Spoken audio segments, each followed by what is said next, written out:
Shalom, selamat sore saudara-saudara yang kekasih.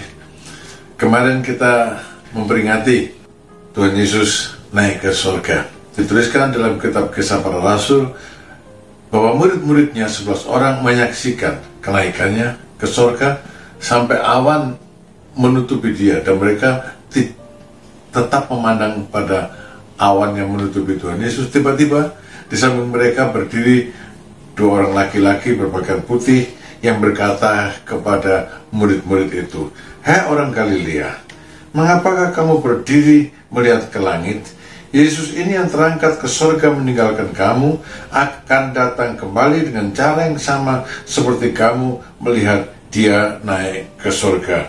Saudara, Tuhan Yesus naik ke surga, tapi juga akan datang kembali. Kalau kita mau berpisah dengan seorang yang kita kasihi, salah satu pertanyaan yang sering kita tanyakan adalah, kapan datang lagi? Ada kerinduan untuk bertemu kembali, dan murid-murid itu memandang ke langit karena mereka merasa kehilangan. 2 orang laki-laki berpakaian putih ini malaikat yang menampakkan diri pada murid-murid, berkata, dia naik ke surga, dia akan datang kembali. Ya saudara, murid-murid ini dan semua murid-murid Tuhan Yesus sampai hari ini, atau anak-anak Tuhan sampai hari ini, mempunyai pengharapan bahwa Yesus yang mereka percaya naik ke surga akan datang kembali. Mengapa Tuhan Yesus naik ke surga?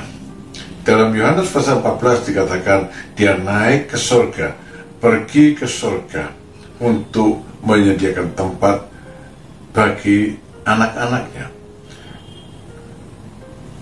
Lalu, untuk apa Tuhan Yesus menyediakan tempat bagi anak-anaknya?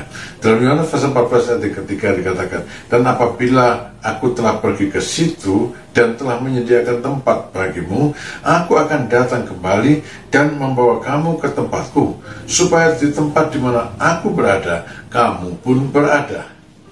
Saudara-saudara, ini menjadi satu pengharapan yang mulia tentunya, karena Tuhan Yesus pergi menyediakan tempat di surga. Kalau tempat itu sudah siap, Tuhan Yesus datang kembali, dan Tuhan Yesus ingin selalu bersama-sama dengan anak-anaknya, supaya di tempat di mana aku berada, kamu pun berada. Kan yang patut difikirkan di sini, saudara, adalah kapan Tuhan Yesus akan datang. Itu Tuhan tidak mengatakannya, tapi Tuhan bilang kepada murid-muridnya supaya murid-muridnya menunggu dia datang. Saudara, berbicara tentang kedatangan Tuhan Yesus,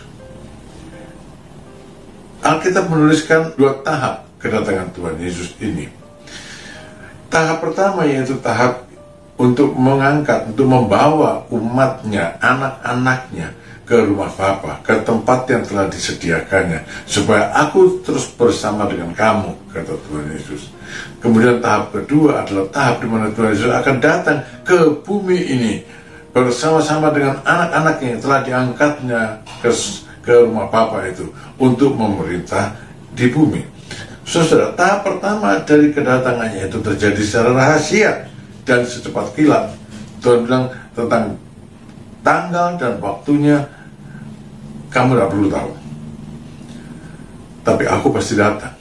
Tahap kedua, waktu dia datang sebagai raja, itu akan terjadi secara gegap gempita, dan semua orang melihatlah.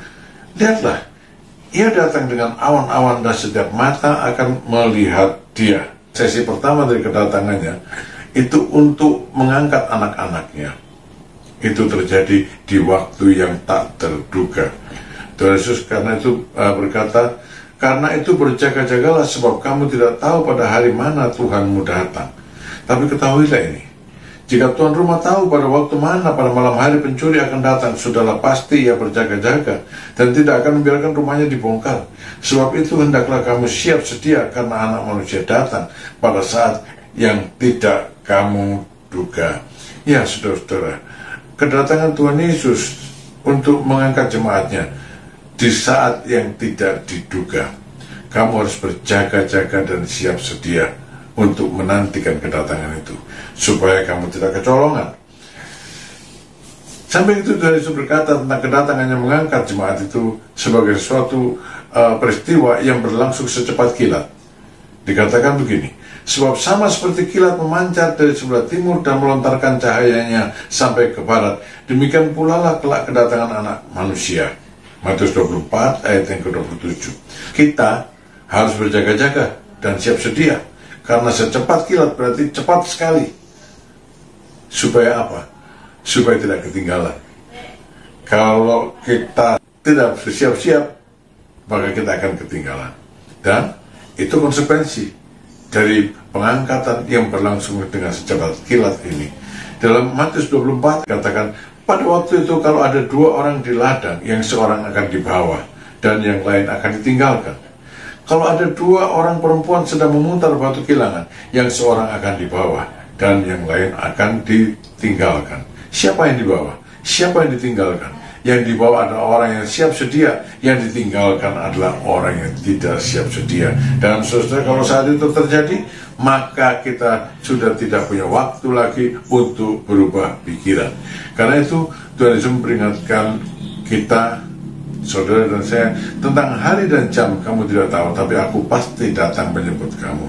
Tunggu kedatanganku, siap sedia dan waspadalah. Aku akan datang membawa kamu ke tempatku, supaya tempat di mana aku berada, kamu pun berada. Saudara, ini pengharapan yang mulia, jangan diabaikan. Bersama dengan Tuhan selama-lamanya, pengharapan ini jangan dilupakan. Tuhan Yesus mengingatkan juga, jangan syarat dengan kepentingan-kepentingan dunia. Kalau kita syarat dengan kepentingan-kepentingan dunia, maka kita tidak lagi mempunyai pengharapan yang pasti tentang kedatangan Tuhan Yesus, mengabaikannya.